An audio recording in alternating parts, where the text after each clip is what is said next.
उत्तर प्रदेश की नई आबकारी नीति से शराब बाजार में बड़ा बदलाव, बढ़ेगा राजस्व और रेस्तरां मालिकों को मिलेगी राहत।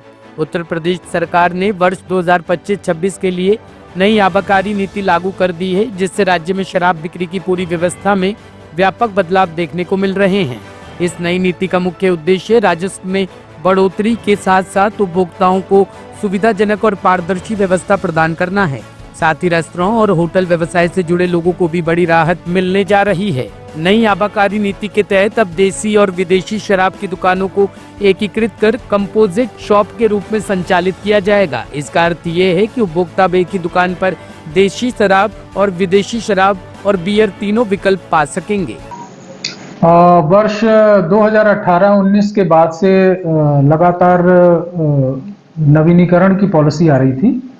इस बार 2025-26 में आबकारी नीति जो प्रतिपादित हुई है उसमें लॉटरी लाई गई है और पूरे उत्तर प्रदेश में ये लॉटरी ई-लॉटरी के माध्यम से ऑनलाइन पद्धति से की गई है, जो पूरी तरह से पारदर्शी है। और इसमें जनपद गौतम बुद्ध नगर में कुल 501 दुकानों पे लॉटरी के माध्यम से नए अनुज्ञापन जारी किए गए हैं। इस वर्ष इसमें 234 देशी मदिरा की दुकानें थी और इसके अतिरिक्त जो विशेष परिवर्तन इस बार आया है वो ये है कि विदेशी मदिरा और बियर की अलग अलग दुकानें जो पहले हुआ करती थी उनको एक साथ मर्ज करके इस बार कंपोजिट शॉप्स का कॉन्सेप्ट लाया गया है। एक ही परिसर में अब विदेशी मदिरा और बियर की बिक्री एक साथ अनुमन्य होगी। तो सर क्या कुछ अनुमानित रेवेन्यू इस साल के लिए है, क्या एक्सपेक्टेशंस हैं कि कहां तक ले जाएगा?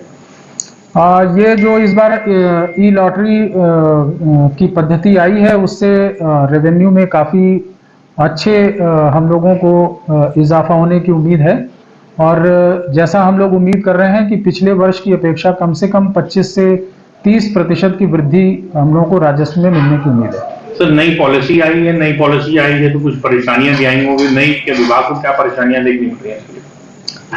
नई चूंकि लॉटरी में बहुत सारे नए अनुज्ञापी हमारे आए हैं और जब नए लाइसेंसेस जारी किए जाते हैं तो उसमें कुछ दुकानों के लिए हमें परिसर की भी उपलब्धता की दिक्कत आ रही है और इसके लिए भी हमारी आबकारी नीति में ये प्राविधान भी किया गया है। और जो भी हमारे जो लोकल अथॉरिटीज़ हैं, जो हमारी नोएडा अथॉरिटी है, ग्रेटर नोएडा अथॉरिटी है, इन सभी लोगों से हम लोगों ने उसमें हमारे प्रोविजंस हैं कि वो अनुज्ञापियों की ज़रूरत के अनुसार परिसर भी उपलब्ध कराएंगे। अद्यतन अभी हम लोगों को कुछ दुकानों पे परिसर मिलने की दिक्कत आ रही है और उम्मीद हम करते हैं कि ये जल्दी ही सॉर्ट आउट कर लिया जाएगा। टॉप स्टोरी ब्यूरो के लिए नोएडा से अमर सैनी की रिपोर्ट।